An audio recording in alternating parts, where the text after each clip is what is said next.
After my father's funeral, my brothers took everything, but they had no idea who I really was. My father was buried on a Thursday. By Saturday morning, my brothers had changed the locks on his house. I found out the way I found out most things in my family, not because anyone told me, but because I was paying attention. I drove past the property on my way home from the cemetery, the way I had been doing every day since he passed, just to see it standing there. The oak tree in the front yard that he had planted the year I was born. The garden that he kept himself, even in his 80s, refusing every offer of help with the particular stubbornness of a man who believed that tending something with your own hands was a form of respect. New locks on the front door. A locksmith's van still pulling out of the driveway. I sat in my car across the street and watched it go. I didn't call anyone. I didn't take a photograph. I didn't make a note in the notebook I carried everywhere. I just sat, and I let the information settle, the way you let sediment settle in water, patiently, without stirring. And I thought, they actually did it.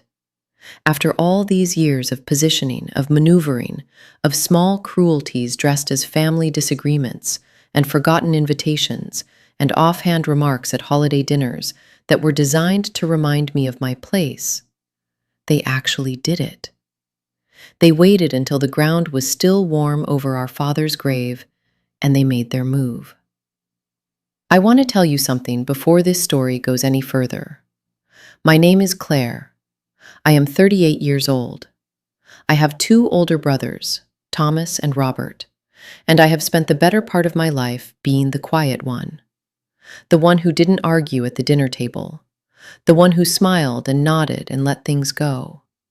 The one who, when asked what she did for a living, said, "Real estate," and changed the subject before anyone could ask a follow-up question.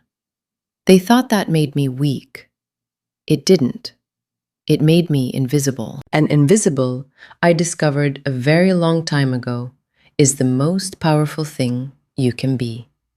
This is that story. I want to say something else before we begin. I have told this story before, not publicly, not to anyone outside a very small circle. I told it to Diana once, in full, on an evening after the trust had been administered for about 6 months, and the dust had settled enough that it felt safe to say the whole thing out loud. She listened the way she always listens, with complete attention, without interrupting, without performing sympathy or outrage at the appropriate moments. When I finished, she was quiet for a moment. Then she said, "You should tell that story." I said, "Why?" She said, "Because most people who go through something like that spend the rest of their lives either angry or silent. You're neither. That's interesting." I am not angry. I want to be clear about that. Because I think when people hear a story about injustice, about people who took things that were not theirs to take, they expect the narrator to be angry. I am not. I was not, even in the worst of it. What I felt, most of the time, was something closer to clarity. A very clear understanding of what was happening and what I needed to do about it. That is my mother's gift to me, I think. She told me when I was 13 years old that watching is not passive. She was right. Watching is how you understand things clearly enough to act on them without distortion. Anger distorts. Patience clarifies. My father taught me patience. My mother taught me to watch. Between the two of them, I had everything I needed. I just had to wait long enough to use it. Before I tell you what happened, you need to know one thing about me. I am not who my brothers thought I was. They saw a younger sister who had never quite matched their ambition, who had taken a quieter path. No corner office, no country club membership, no car that announced itself before you saw it coming, who showed up to family dinners in ordinary clothes and asked ordinary questions about their children and their golf handicaps and their renovation projects, and never once made them feel threatened. That was by design. I grew up watching my brothers perform. Thomas performed success for our father. Robert performed loyalty. Both of them were always auditioning, always aware of the audience, always calculating the impression they were making. It exhausted them, I think, though they would never have admitted it. The performance of ambition is its own kind of prison. I chose a different approach. I decided very early, I think I was perhaps 15 or 16, that the most useful thing I could do was disappear. Not literally, but to become the kind of person that other people looked past, the kind of person that didn't register as competition, the kind of person about whom someone might say, "Oh, Claire, yes, she's around, she's fine," and move on to the next conversation. That decision, made quietly on a Tuesday afternoon when I was 15 years old, would turn out to be the most profitable one I ever made. But before I tell you about any of that, before the estate, before Meridian, before Eleanor Marsh and the room that went silent, I need to tell you where I came from, because none of what happened makes sense without the years that preceded it, the years of sitting at the end of the table, the years of watching, the years of learning, slowly and without fanfare, exactly who I was and what I was capable of. Those years are the real story. Everything else is just the ending. I was the youngest by 9 years. That is not just a number. That is the difference between being raised in a family and being raised in the aftermath of one. By the time I was old enough to understand what was happening around me, Thomas and Robert were already formed, already competing, already performing. I was the audience. I don't think any of us chose that arrangement consciously. It simply became true, the way most family dynamics become true, gradually, without announcement, until one day it is simply the shape of things, and no one can remember it ever being different. Thomas was 14 when I was born. He was tall for his age, already built like our father, already carrying himself with the particular gravity of a boy who has been told he will be important someday and has decided to start practicing. He was not unkind to me exactly. He was indifferent. The way you are indifferent to a piece of furniture that has always been in the room, you navigate around it without thinking, without seeing it, without ever considering that it might have a perspective on the room. Robert was 9 when I was born. He was the more curious of the two. He noticed me occasionally, in the way older siblings notice younger ones when the younger one does something unexpected or inconvenient. He once watched me for perhaps 10 minutes as I sat in the corner of the living room and methodically took apart a broken clock our father had left on a side table. I was 6 years old. When I had all the pieces laid out in a neat row on the carpet, he said, "What are you doing?" "Seeing how it works," I said. He stared at me for a moment. Then he walked away. I think about that sometimes. The clock was a carriage clock, brass, with a cracked face and a mechanism that had stopped for reasons I couldn't yet understand. I couldn't fix it. I was 6. But I memorized every piece. I put them all back in the right order, and I left the clock exactly as I had found it, so that no one would know I had been inside it.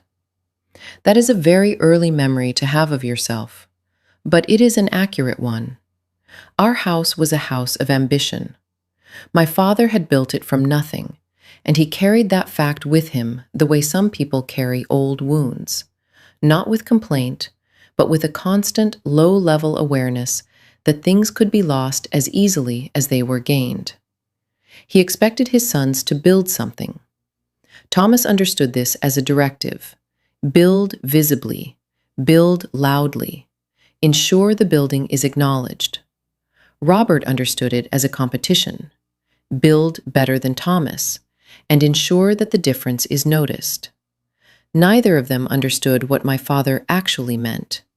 My father meant, pay attention. He meant, see the thing for what it is, not for what you want it to be. He meant, be patient. I was the only child who figured that out. And I figured it out not because I was smarter than my brothers. I figured it out because I was quiet enough to listen. At the dinner table, my brothers talked. They talked about school, about sports, about friends, about the things they wanted and planned to have. My father listened. He asked questions, precise, targeted questions that had the quality of tests, though I don't think my brothers ever recognized them as such. I sat at the end of the table and watched my father listen to my brothers, and I learned more from watching him listen than I ever could have from listening to them talk. I learned that the person asking the questions is always more powerful than the person answering them.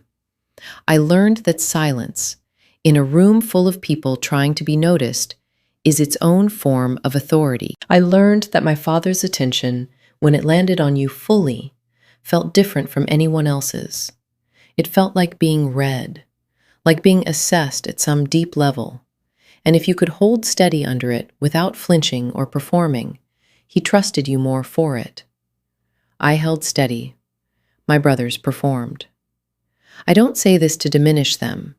They were doing what they had been taught to do, what the world teaches boys to do, especially boys in families with something to prove. They were working hard in their way. It simply wasn't the work that my father was actually looking for.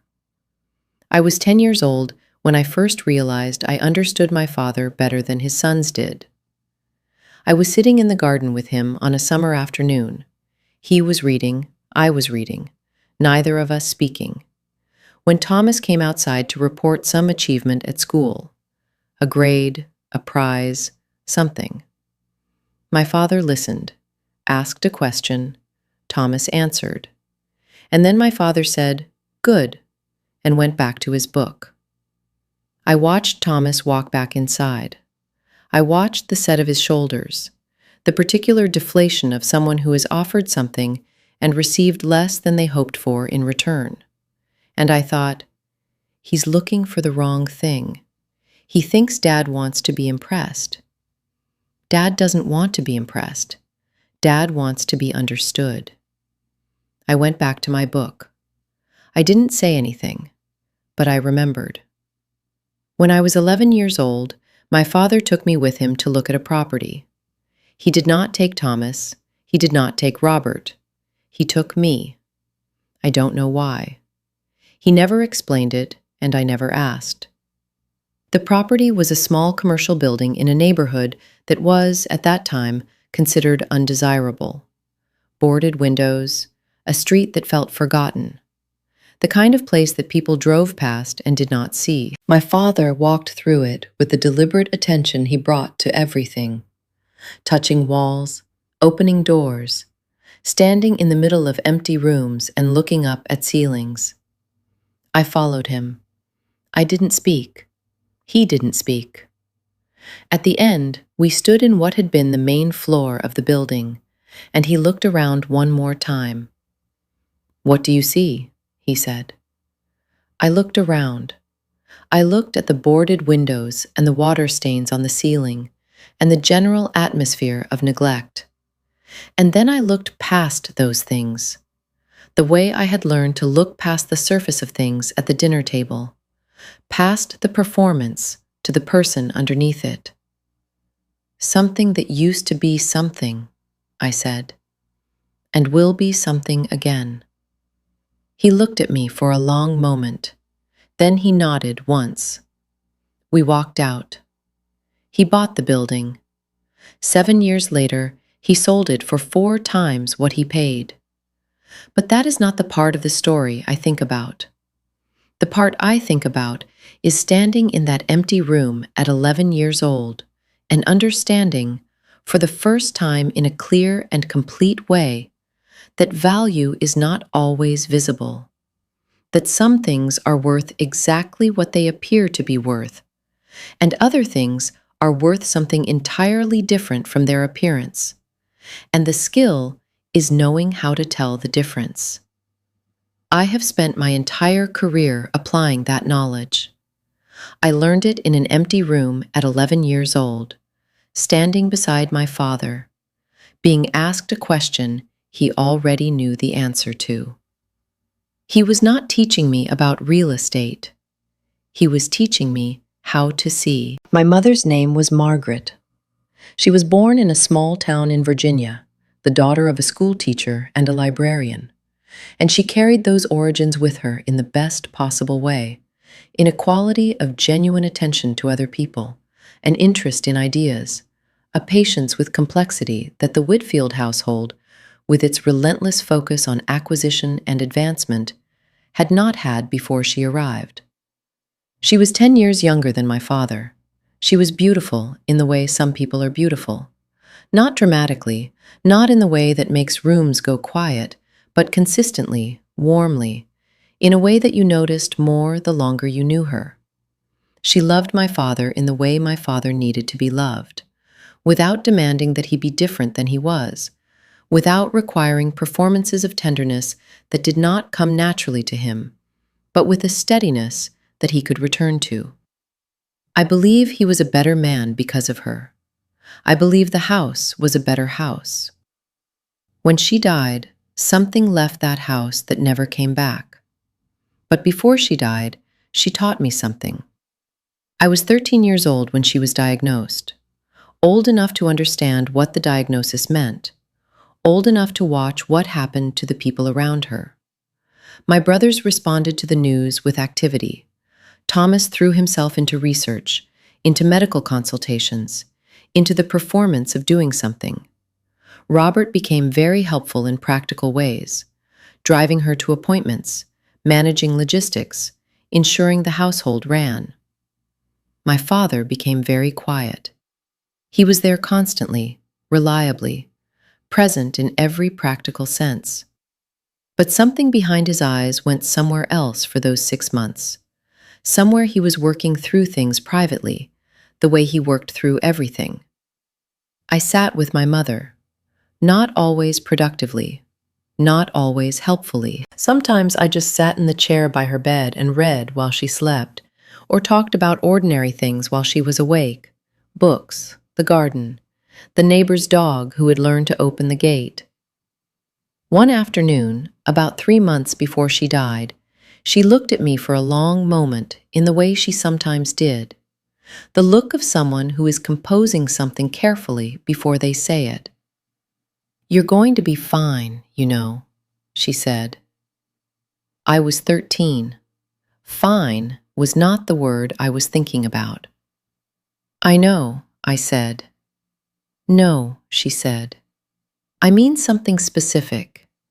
I mean, you're going to be fine in a way that the boys won't understand." I didn't know what to say to that. "You watch," she said. "You've always watched. Most people think watching is passive. It isn't. Watching is how you learn the truth about things." She looked out the window. "Your father watches," she said.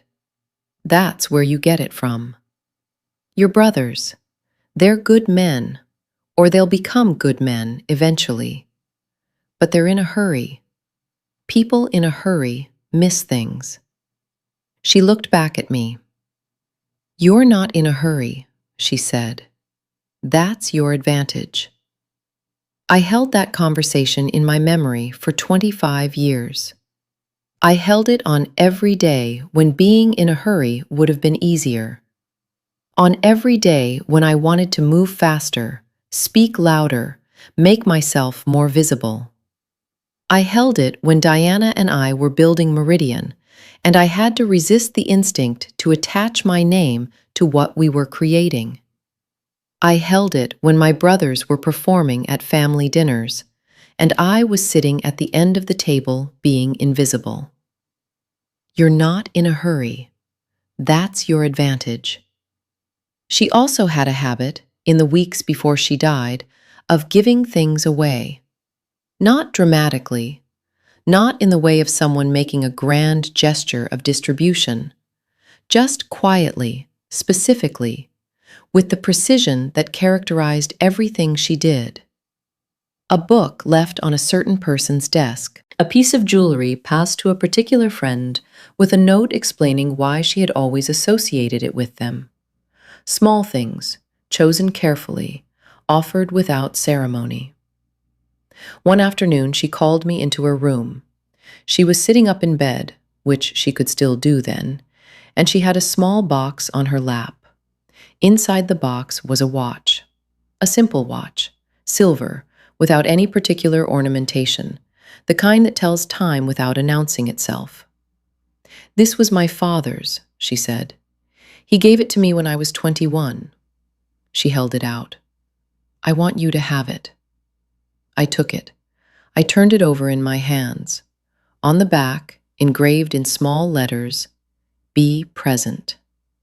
"That was his advice," she said, "for everything, for whatever you were doing, wherever you were.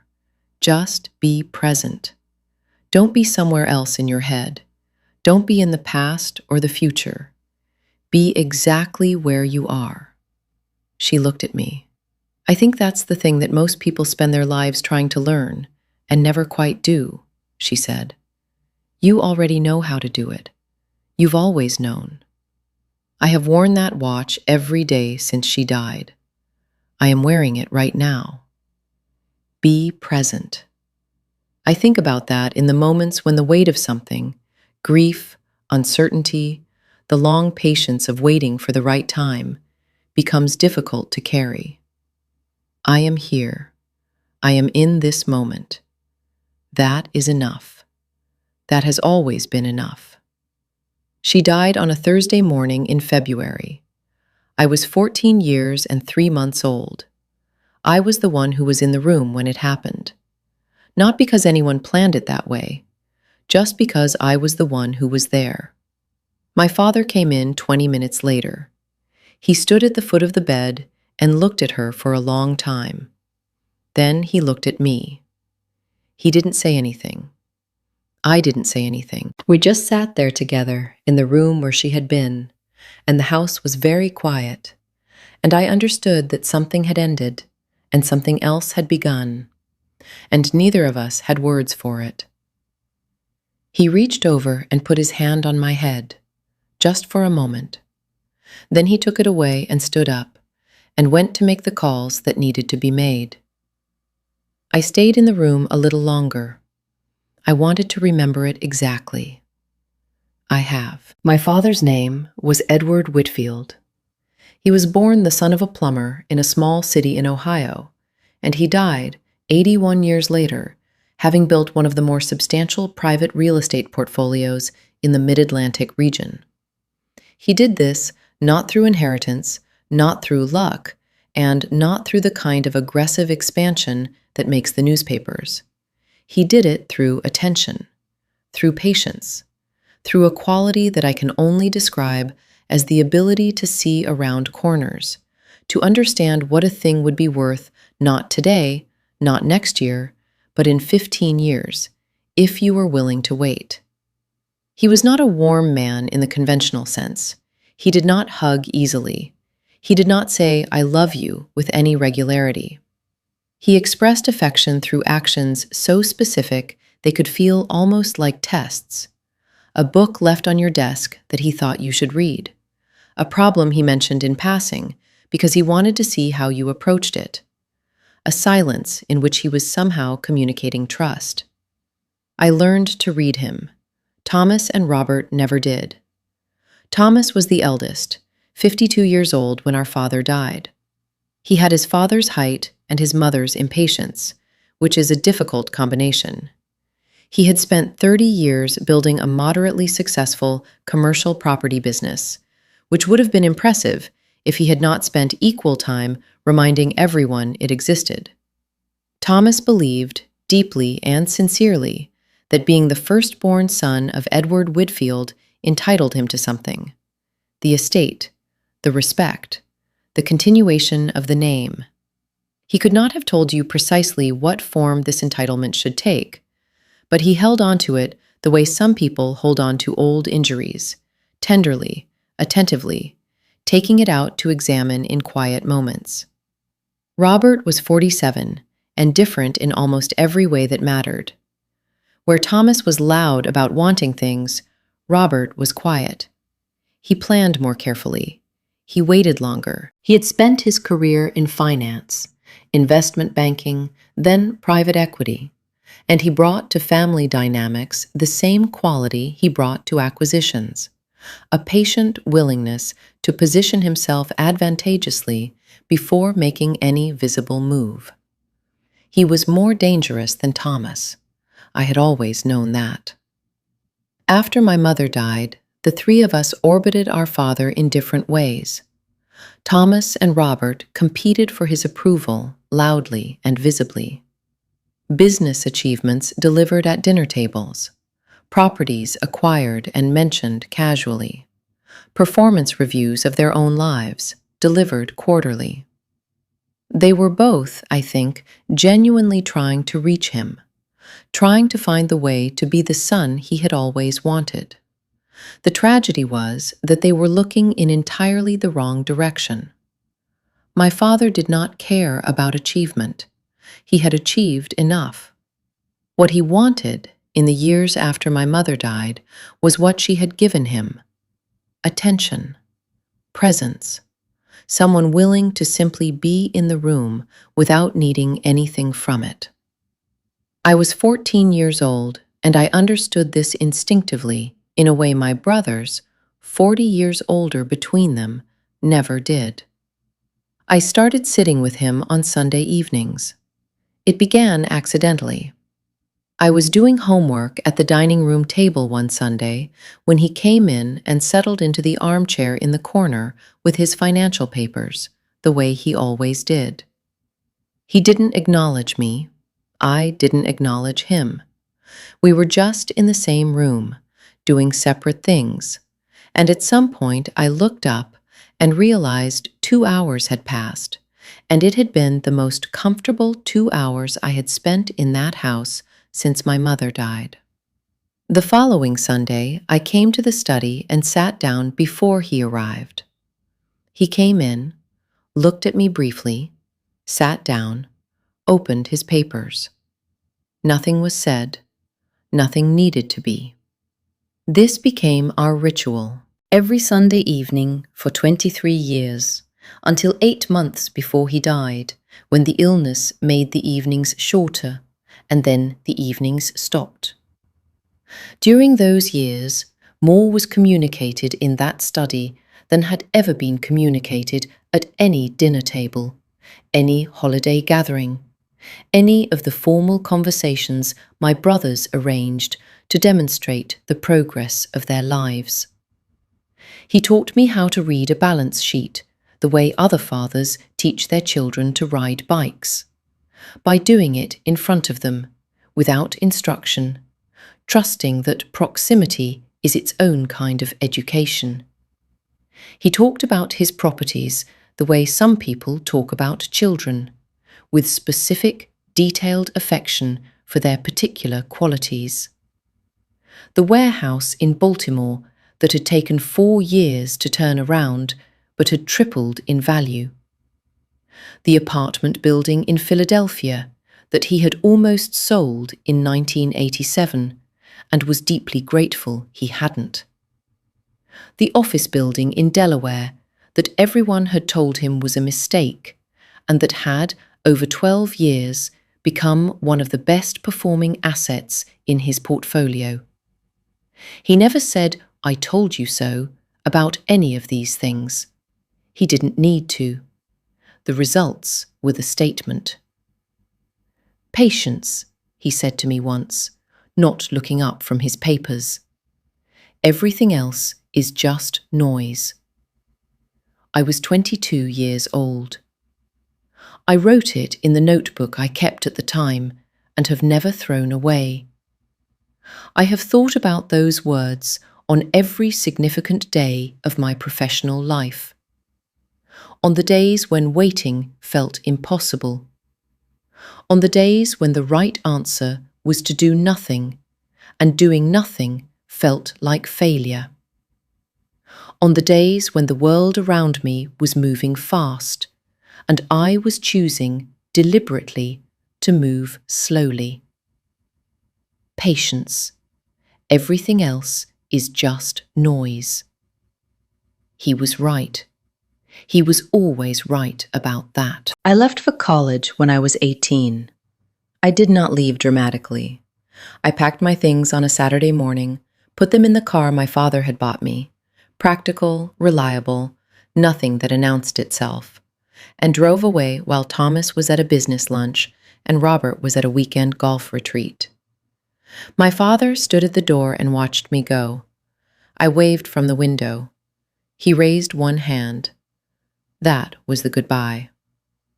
I studied finance, not because anyone told me to, not because my father suggested it, or my brothers modeled it, or any guidance counselor pointed me in that direction. I studied finance because those Sunday evenings had given me a language, and I wanted to become fluent in it. I was not the most social student.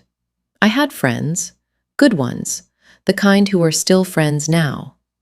But I was not the person at the center of things. I was the person at the edge of things, watching, taking notes in the notebook I always carried. I graduated quietly. I found a job at a commercial real estate finance firm, a small one, not a name anyone would recognize, not a place that would impress anyone at a family dinner. I took it deliberately. I wanted to learn, not to be seen learning. There is a difference. At my first firm, I worked for a man named Garrett, who was sharp and impatient, and had a gift for identifying the value in properties that other people had written off. He was not a generous teacher. He was not, frankly, a kind person. But he was exceptional at his work, and I sat near him for 3 years and absorbed everything he did. Not just what he decided, but how he thought about decisions, what questions he asked before committing, what he looked for in a deal that other people missed. He never learned my name correctly. For 3 years, he called me Christine. I never corrected him. It was useful in a way. When people don't remember your name, they forget you're in the room. And when they forget you're in the room, they say things they wouldn't otherwise say. I learned more from Garrett's unguarded moments, the phone calls he took in the open office, the conversations with colleagues that assumed I wasn't paying attention, than from anything he ever taught me directly. I moved to a second firm after 3 years, then a third. Each time I chose organizations where the quality of the work was high and the profile of the work was low.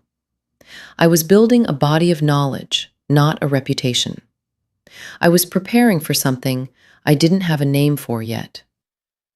In the meantime, I came home for Sunday dinners, for Thanksgiving, for Christmas. I sat at the table and answered questions about my work with answers that were true but deliberately incomplete. Real estate finance, I would say. Smaller firm, it's fine.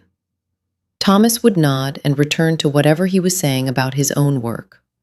Robert would ask one follow-up question, not out of genuine interest, but because he was cataloging, always cataloging, and then move on when the answer confirmed his existing assessment. She's doing fine, nothing to worry about, nothing to watch. That was exactly what I wanted them to think. In those years, I also learned something I have not spoken about much. I learned what it costs to be invisible, because there is a cost. I want to be honest about that, because I have told you the strategic advantages of invisibility, and I have told you about the patience and the clarity and the watching, and all of that is true. But it is also true that there are Thursday evenings when you have done something significant, a deal closed, an analysis completed, a decision made that required everything you had, and there is no one to tell. Not because you have no one, but because the telling would require explaining what you did, and explaining what you did would undermine the invisibility you have worked so carefully to maintain. I would come home on those evenings and sit at my kitchen table and feel the particular quiet of someone who has done something real and cannot speak about it. Diana knew, of course. Diana always knew. But even between us, there were limits to what could be said, because some things, when you say them out loud, lose the quality that made them worth doing. Some things only exist fully in the doing of them. I learned to find satisfaction in that, not easily, not immediately. But over time, I came to understand that the satisfaction of doing a thing well, of seeing clearly and acting precisely, and waiting as long as necessary and being right, is a satisfaction that does not require an audience. My father had known this. I had watched him know it for 20 years. Now I was learning to live it. I am telling you this because I want you to understand that the story I am telling you is not a story about someone for whom everything came easily. It is a story about someone who paid the price of a particular kind of life and decided the price was worth it. I still believe that. I believe it more, if anything, than I did at the beginning. But the price is real. I want you to know that too. It was at my third firm, when I was 25, that I first began to understand the full shape of what I wanted to build. I was working on a portfolio analysis, commercial properties in 3 cities, mid-sized assets, the kind of work that is detailed and unglamorous and requires a specific kind of patience. I stayed late one Friday finishing the analysis. The office was empty. I had the numbers spread across my desk, and the window behind me showing the city at night, and a cup of cold coffee I had forgotten to drink. And I sat there, in the quiet, and I saw the pattern. Not just in those properties, in all of it. The way capital moved, the way value accumulated, the way the people who built lasting things were almost never the people anyone was watching. I sat there for a long time. Then I wrote 3 pages in my notebook, the outline of what would become Meridian Capital. I was 25 years old. It would be another year before I met Diana, but the idea was already complete. Diana and I met at a conference in Chicago when I was 26. She was 31, already several years into a career in commercial real estate finance, and she had a quality I recognized immediately because I shared it. She was always the most prepared person in any room she entered, and she never advertised the fact. We had dinner that evening. We talked for 4 hours about markets and capital structures and the specific advantages of being underestimated in a field dominated by people who believed loudness was a form of competence. By the end of the evening, we had the outline of what would become Meridian Capital. We spent the following year building the structure carefully. Not the financial structure, that came later. The foundational structure, the agreements between us, written and unwritten, about how we would operate and what we would build and what each of us would contribute. Diana would be the face. I would be the mind. Diana would represent us in every room where representation was required. I would make every decision that mattered. This was not a compromise, it was a strategy. Diana understood, as I did, that certain rooms in our industry did not yet know what to do with women who were clearly the smartest people present. The solution was simple. Send one woman into the room, let the room underestimate her, and let that underestimation do its work. We raised our first fund from a small group of investors Diana had spent 5 years cultivating, people who had watched her work and trusted her judgment. I had never met most of them. They had never heard my name. The first deal was a warehouse complex in New Jersey. 14 months on the market.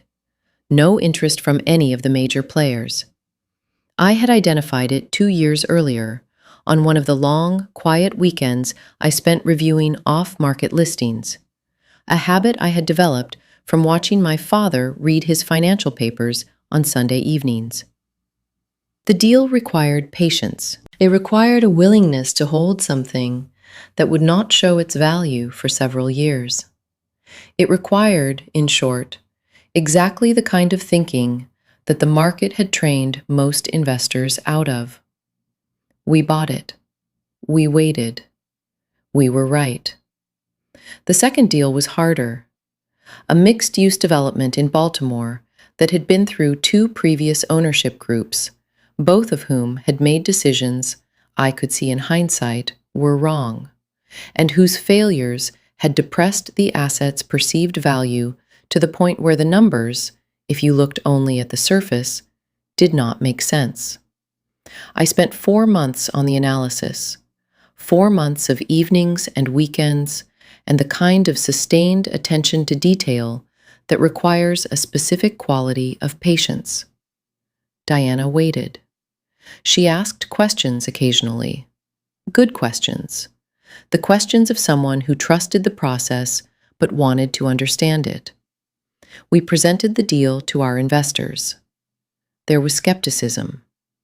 We held our position. We were right again. By our 5th year, Meridian had a track record that spoke for itself, even if no one outside a small circle knew whose thinking was behind it.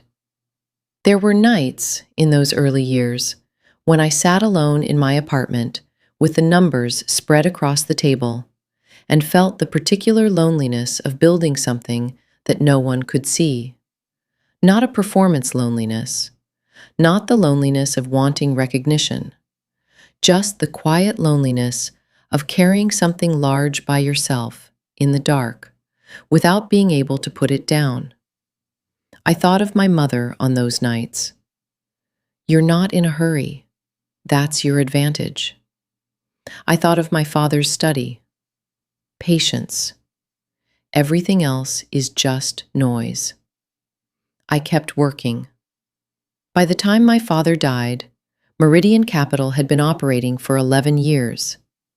Our portfolio was valued at slightly over $90 million.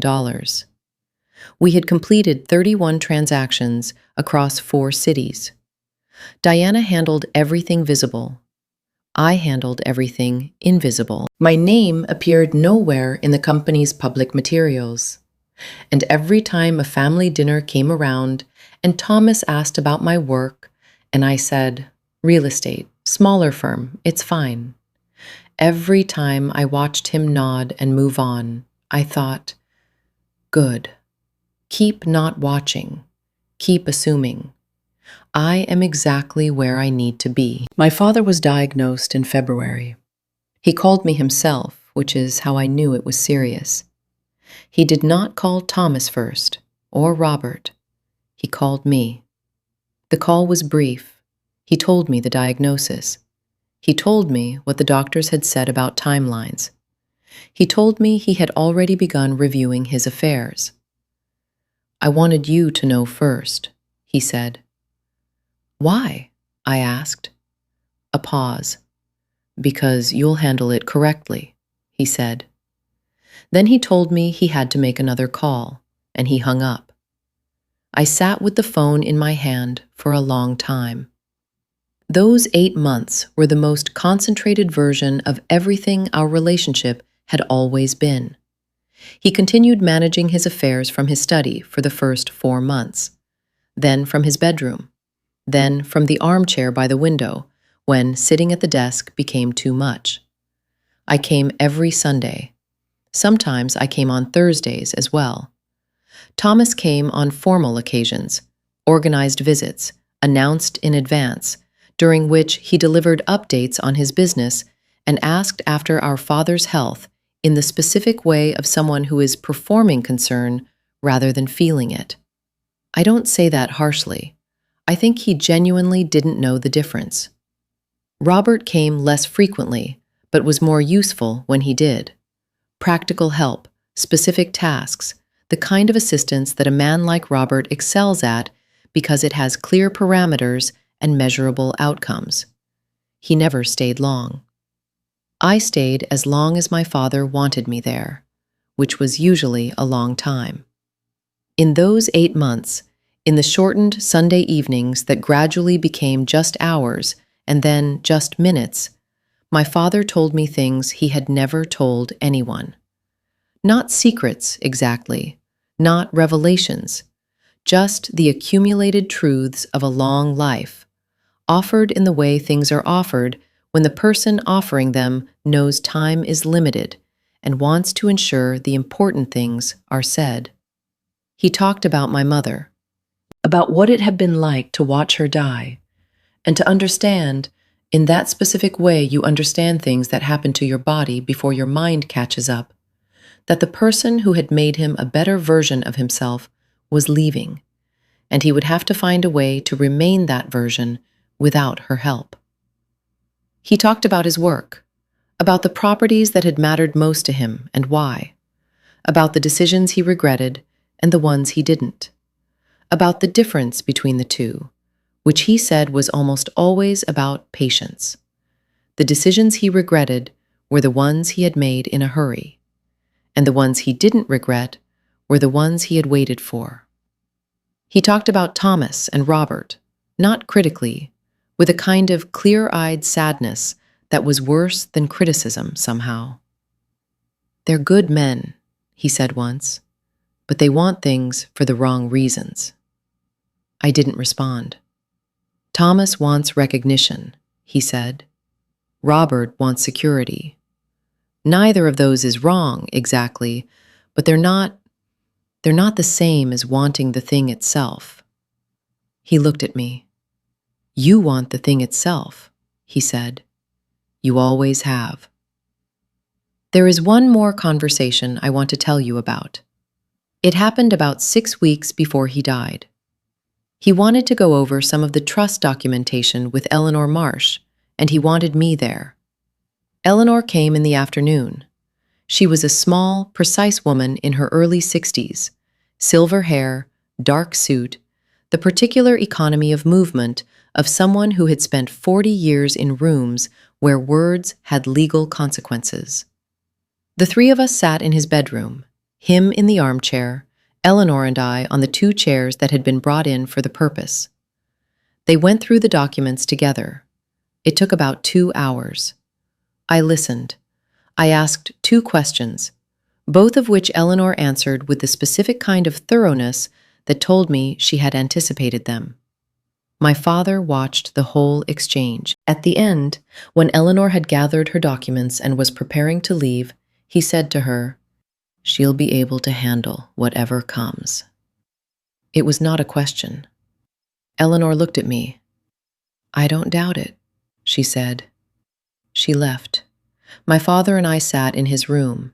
The afternoon light was coming through the window at the angle it came through in October, low and warm and a little gold. "Are you afraid?" I said. He looked at me. "Of what?" "Of what comes after." A pause. "No," he said. "Are you afraid of leaving it behind?" He thought about this more carefully. "I'm not afraid of leaving the things," he said. "The properties, the money, all of it." He looked at the window. "I'm afraid of leaving the people who don't know yet how much I know about them." I sat with that for a moment. "I know," I said. "I know you know," he said. "I mean the others." He looked at me. "Thomas and Robert," he said. They think I don't see them, but I do. I always did, and I never found the right way to tell them. He was quiet for a moment. That's the thing I regret, he said. Not what I built, not the decisions I made or didn't make, just that. I thought about what to say. Maybe you still could, I said. He shook his head slowly. No, he said.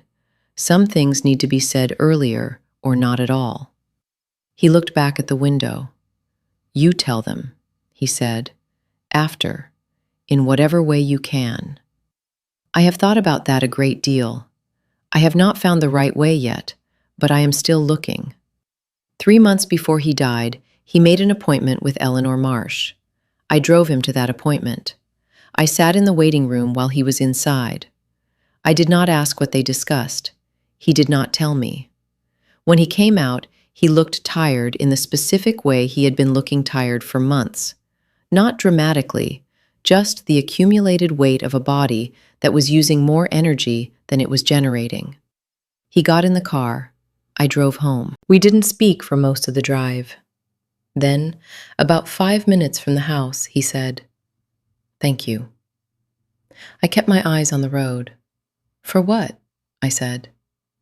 A pause. "For always being in the room," he said. I didn't trust myself to speak, so I just drove. 2 weeks before he died, he held my hand. He didn't say anything, just held it for a moment, looking out the window at the garden, and then let go and picked up his papers again. That was how he said goodbye. I want to tell you about the day between the funeral and the Locks, the Friday. Thomas and Robert had their own obligations, their families, their logistics, the mechanics of grief arranged around the structures of busy lives. I had nowhere to be. I drove to the house. I still had my key, the original one, the one I had carried for 20 years. The locks were still the old locks that day. I let myself in. The house was quiet in a way that was different from the way it had been quiet when my father was alive. When he was alive, the quiet was inhabited. It was the quiet of someone who preferred silence and had chosen it deliberately. This quiet was different. This was the quiet of a room from which the person has left. I walked through the house slowly. The kitchen, where my mother had made bread on Sunday mornings and where my father had stood at the counter every day for 40 years with his first cup of coffee before anyone else was awake. The living room, with its particular arrangement of furniture that had not changed in my memory. The armchair by the window where he read. The side table with its specific stack of things. A coaster, a pen, a folded newspaper. The hallway with its photographs. My parents on their wedding day, young, formal, my father not quite smiling, and my mother smiling enough for both of them. Thomas and Robert as boys, in a photograph taken on a summer vacation somewhere with water behind them. A photograph of me, age 7, in the garden, holding up something I had found, a feather, I think, or a rock of some kind. I stopped at that photograph for a long time. 7 years old, already paying attention, already more interested in the found thing than in the camera. I went to the study last. I sat in my chair, the one I had sat in every Sunday for 23 years. The lamp was on. I don't remember turning it on. Perhaps it had been left on. His papers were still on the desk. His reading glasses were folded beside them. His pen.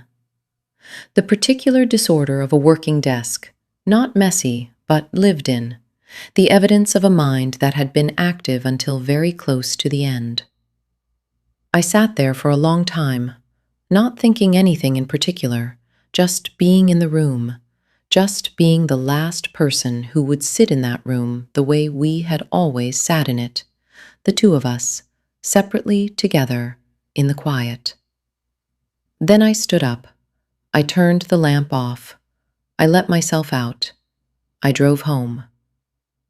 The next morning, Saturday, I drove past the house on my way to the coffee shop I went to every weekend. The locksmith's van was in the driveway. I sat across the street and watched it go. I want to tell you what I did that Saturday afternoon. I went to the coffee shop I always went to on Saturday mornings. It was a small place 3 blocks from my apartment, the kind of place that has been there for 20 years and has the particular settled quality of somewhere that knows what it is and has stopped trying to be anything else. I ordered my usual coffee, I sat at my usual table, and I opened my notebook. Not to write about what had happened, not to plan, just to sit with it in the way I had learned to sit with things, present, attentive, without rushing toward conclusions. The notebook was the same kind I had always used, navy blue, small enough to carry everywhere, the kind with the elastic band that holds it closed. I had been using this kind of notebook since I was 22 years old, when my father said, "Patience, everything else is just noise."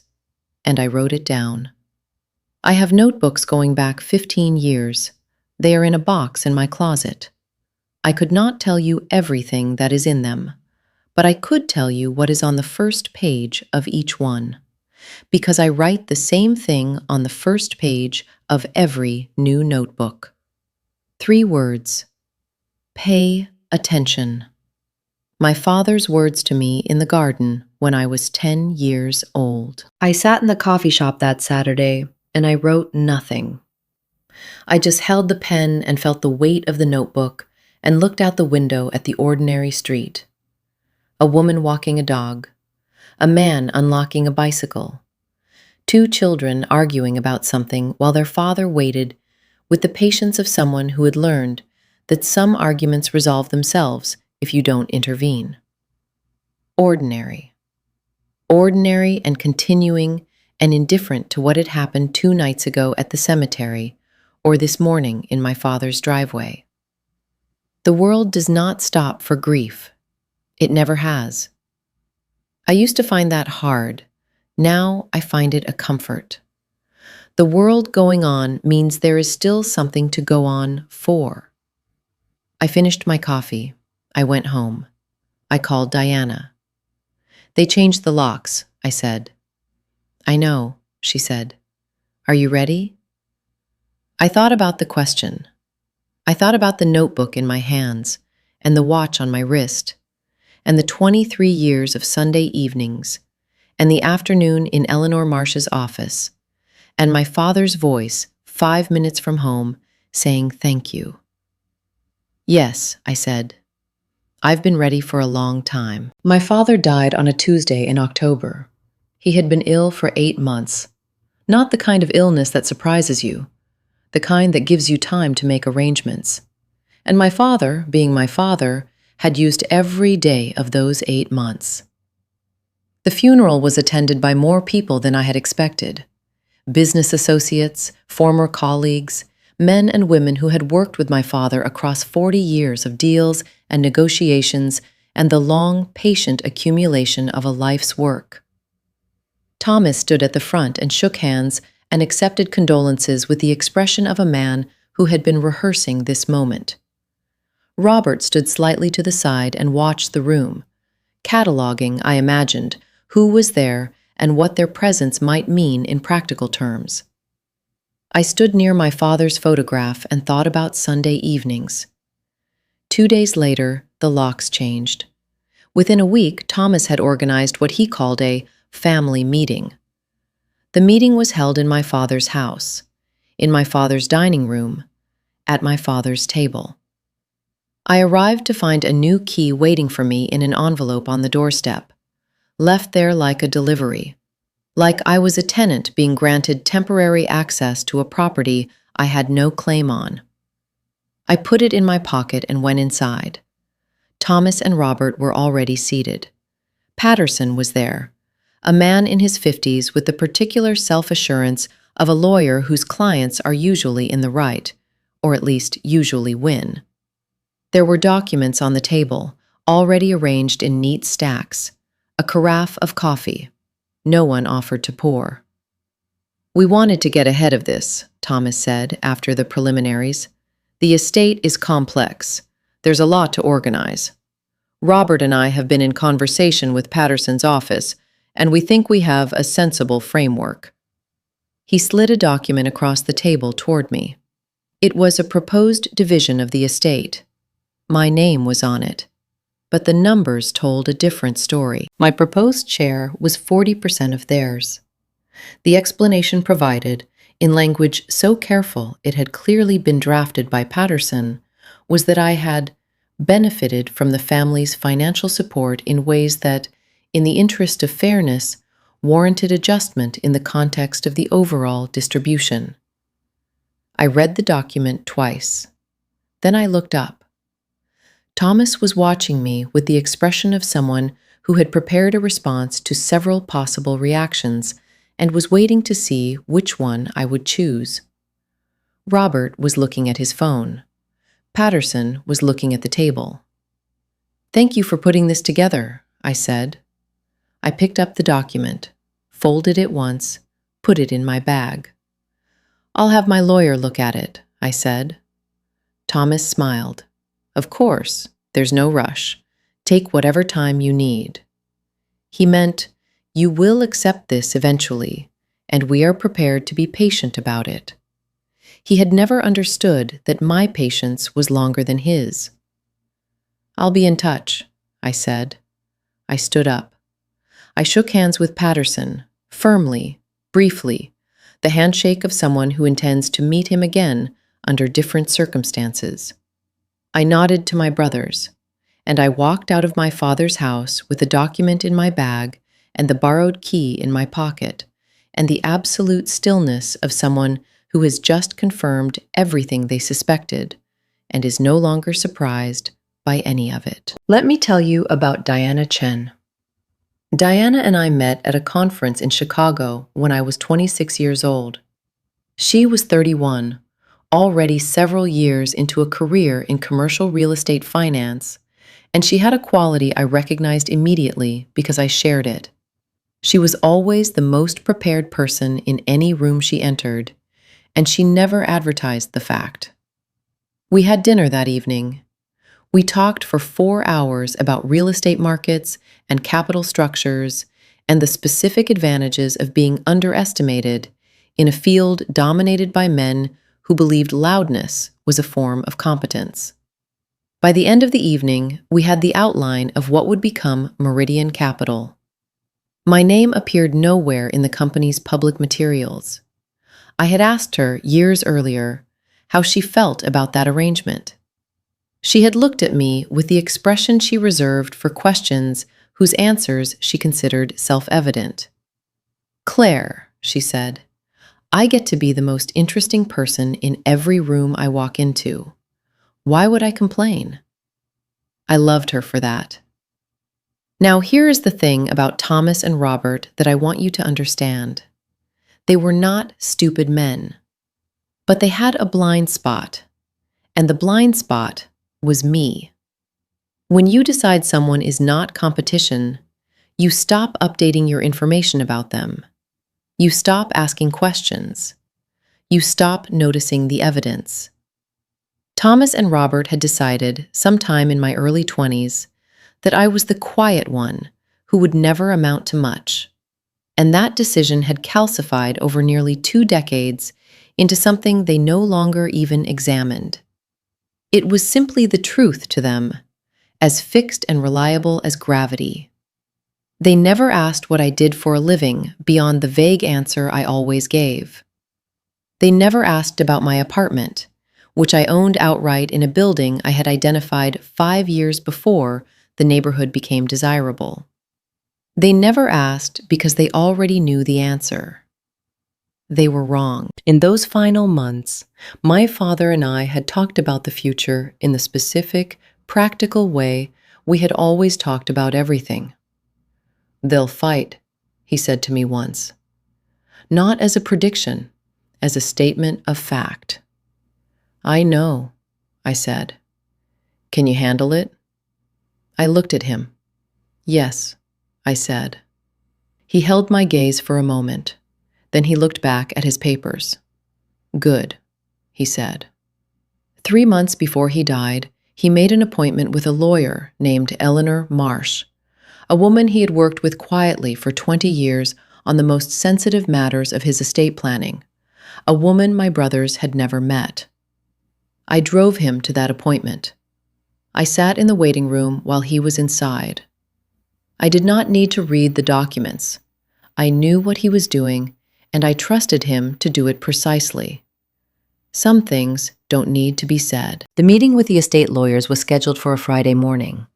I arrived 12 minutes early and chose my seat, not the end of the table, not the side, but directly opposite the door, so that I would be the first thing anyone saw when they entered the room. This is something Diana taught me. You choose where you sit before anyone else arrives. The room arranges itself around whoever is already there. Diana arrived 4 minutes later. She was wearing a dark gray suit she had bought specifically for today, and she carried a briefcase that contained 11 years of Meridian Capital documentation, 2 independently verified financial audits, and a set of corporate filings that would be relevant when the time came. Thomas and Robert arrived together. They brought Patterson. They looked at Diana with the politely blank expression of people who have not been told who she is and are trying to assess it from appearance. "Diana Chen," Diana said pleasantly. "I'm here with Claire." Thomas had filed her, Claire's support person, someone to hold the quiet sister's hand. The estate lawyers opened the proceedings, and then Eleanor Marsh, my father's private attorney, the woman my brothers had never met, walked into the room. Thomas looked at her. "I'm sorry, who?" "Eleanor Marsh," she said.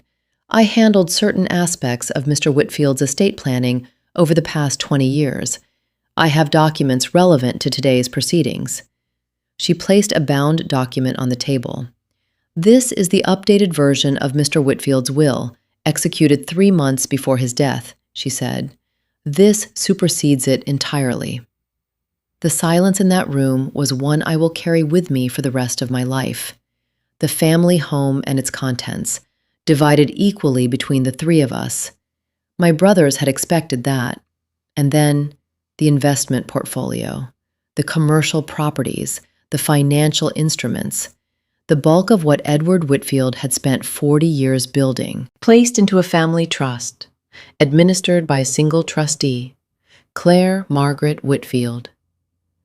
"There must be an error," Thomas said. "There is no error," Eleanor said. "The document was executed with full legal capacity, witnessed by 2 independent parties, and filed with the court. It is entirely valid."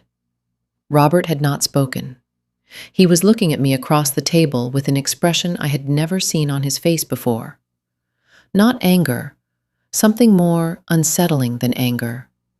The expression of someone who has just realized that the map they have been using is wrong, and has been wrong for a very long time. I held his gaze. Then I looked at Diana. She opened her briefcase. "While everyone is here," I said, "there's something else I'd like to address." What Diana placed on the table was a financial audit. 63 pages, independently verified. The subject was the management of 4 family assets that Thomas and Robert had been informally overseeing for the past 4 years. The audit documented what they had done with that informal oversight. A commercial property in Virginia that had been sold 18 months ago at 15% below its assessed market value. The buyer was a holding company. The holding company, when you traced it through 2 intermediary entities registered in Delaware, was connected to a business partnership of Robert's, a partnership that had been established 14 months before the sale. A renovation fund for the family home that had been drawn down by $60,000 over 3 years, with receipts that contained irregularities. 2 investment accounts that had been consolidated and moved without documentation into a brokerage managed by a firm that Thomas had a consulting relationship with. Nothing, perhaps, that would rise to the level of criminal liability, but enough, more than enough. Thomas, when he had read the executive summary, looked up at me with an expression I had never seen before. The expression of someone who has just discovered that the quiet sister they had been managing for 38 years had not been managed at all. "Where did you get this?" he said. It was not quite a question. "It was commissioned 8 months ago," I said, "before Dad died, while he was still alive." "He knew?" I looked at him. "He asked me to look into some things," I said. "I did." The room was very quiet. "I want to be clear about my intentions," I said. "I am not here to pursue legal action. I am not here to punish anyone. Our father built something over 40 years, and his wish was that it be protected and stewarded well. That is what I intend to do. The trust will be administered fairly. You will both receive your distributions. Neither of you will be cut out. But neither of you will have control over the assets. That was our father's decision, not mine, and I will honor it completely." I paused. "In exchange, this audit remains private. It does not become part of any proceeding. It does not go to anyone outside this room." "And if we contest the will," Thomas said, "then the audit becomes relevant to questions of undue influence and asset management," Diana said pleasantly. "And those proceedings would require full disclosure." Thomas looked at Patterson. Patterson looked at the table. The recess was called. The hallway outside the conference room was long and carpeted and very quiet.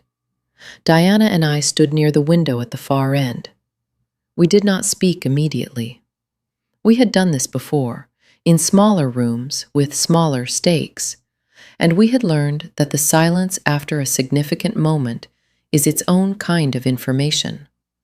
You listen to what happens in it. What happened was, Patterson came out of the conference room first.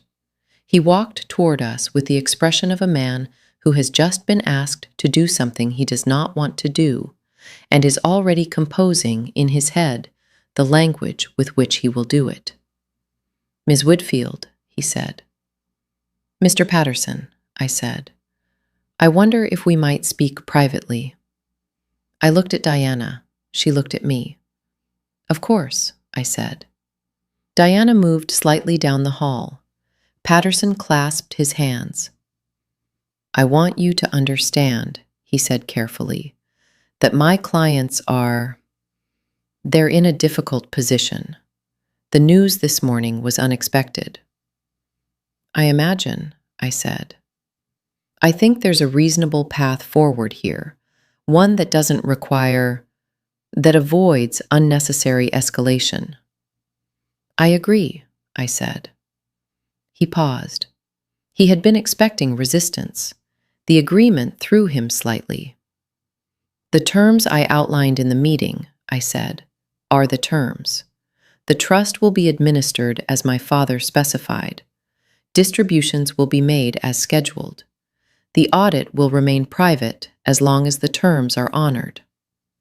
And if my clients feel that the trust structure that it doesn't adequately reflect their interests, then they can consult with you," I said, "and you can review the documentation, which is airtight, which you'll find, when you've had time to review it, is not something that can be successfully challenged."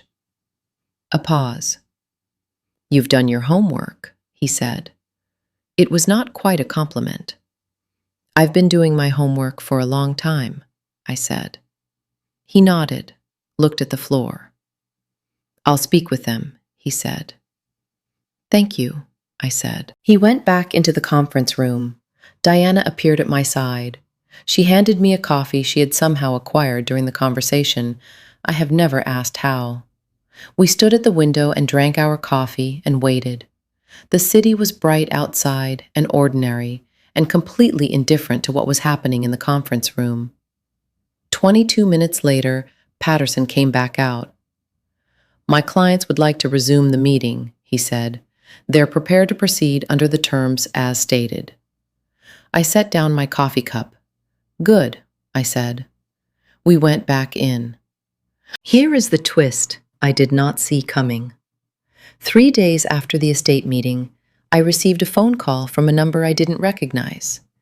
A woman's voice, careful, measured, with the specific quality of someone choosing their words the way a surgeon chooses instruments. "My name is Catherine," she said. "I'm Robert's wife." I had met Catherine twice. She was quiet, organized, the kind of woman who stands slightly to the side at family gatherings and watches. I had always thought she was more interesting than she appeared. I was right. "I want to be clear," she said, "that I am not calling on Robert's behalf. He doesn't know I'm calling." 3 years ago, I found documents on Robert's desk. Not by accident. I was looking for the household insurance papers, and I opened the wrong folder.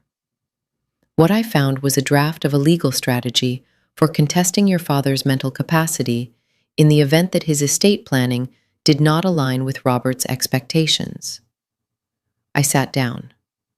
"He had already been in conversation with a specialist," she continued, "a geriatric psychiatrist who had never examined your father and whose specialty was providing expert opinions in estate disputes." "Catherine," I said carefully, "why are you telling me this?" A long pause. "Because he's been doing this for 30 years, she said, "and I'm tired. And your father was a good man. And I thought you should know that what you did, whatever you did in that meeting, was the right thing." She hung up before I could respond. I sat with the phone in my hand for a long time. Then I called Diana. "We need to add something to the trust documentation," I said. "What kind of something?" "A capacity clause, ironclad, documented retrospectively with records going back 5 years. Diana was quiet for a moment. "Already done," she said. "I put it in 3 weeks ago." I should have known. The week after the estate meeting was the strangest week of my life. Not because of the drama of it, because of the absence of drama. The meeting had ended. The terms had been agreed. Patterson had filed the necessary paperwork. Eleanor Marsh had confirmed the trust was in effect. And then, nothing happened. The world did not acknowledge it. My phone did not ring with congratulations. There was no moment of visible victory, no scene in which I stood somewhere and felt the weight of what I had done. There was just Tuesday, and then Wednesday, and then Thursday. I went to my office. I worked on 2 deals Diana and I had been developing for the previous 6 months. I went to the grocery store. I cooked dinner.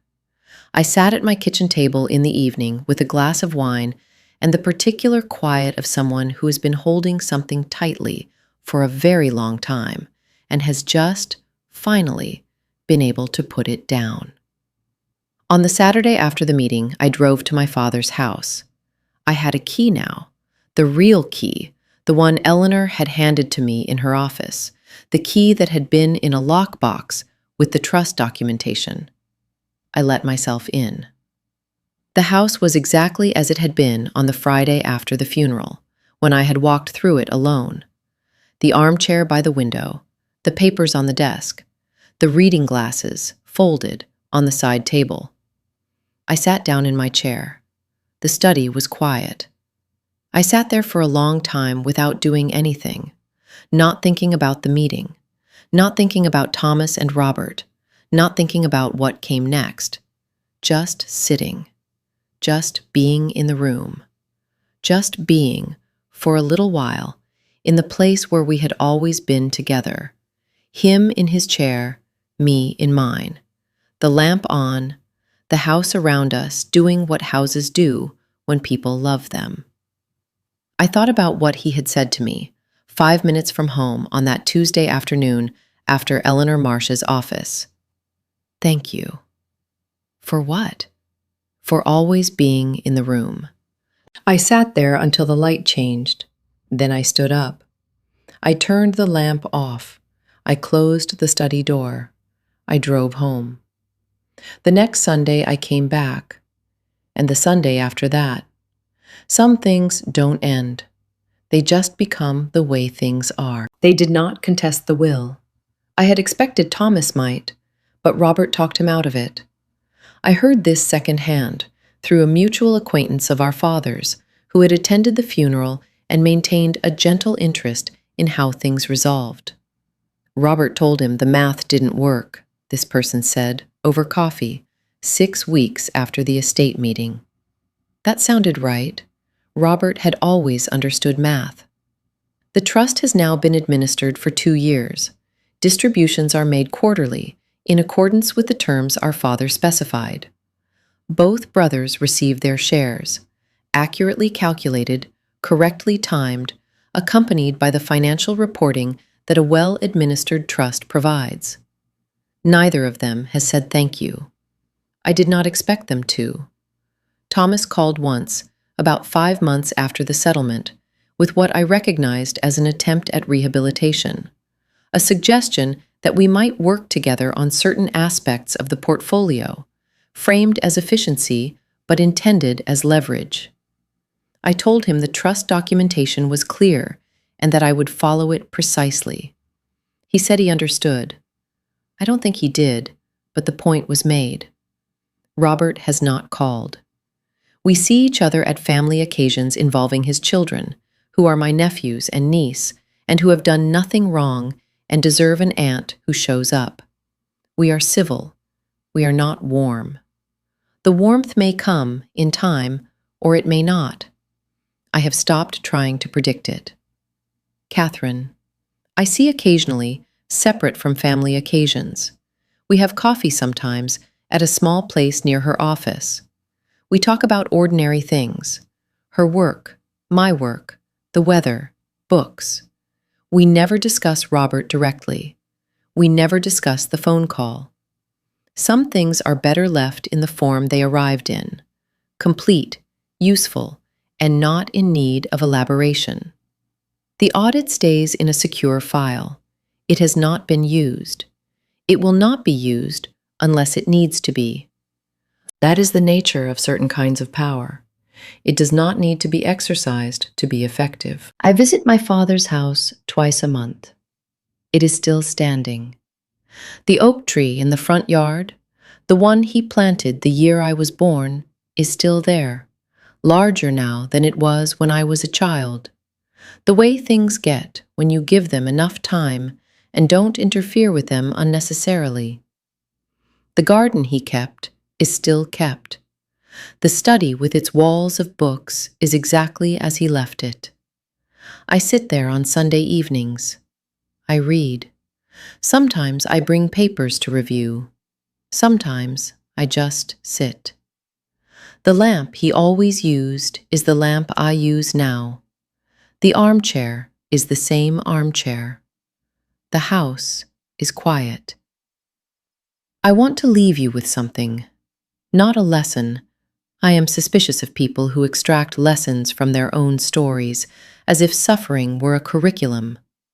Just an observation from someone who has spent nearly 4 decades being looked past by people who should have known better.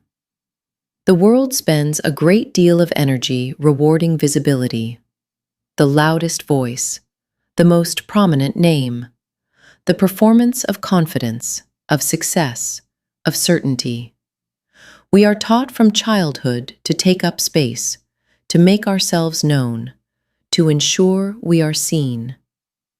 I took the opposite approach, and I want to be honest about why. It was not strategy at first. It was survival.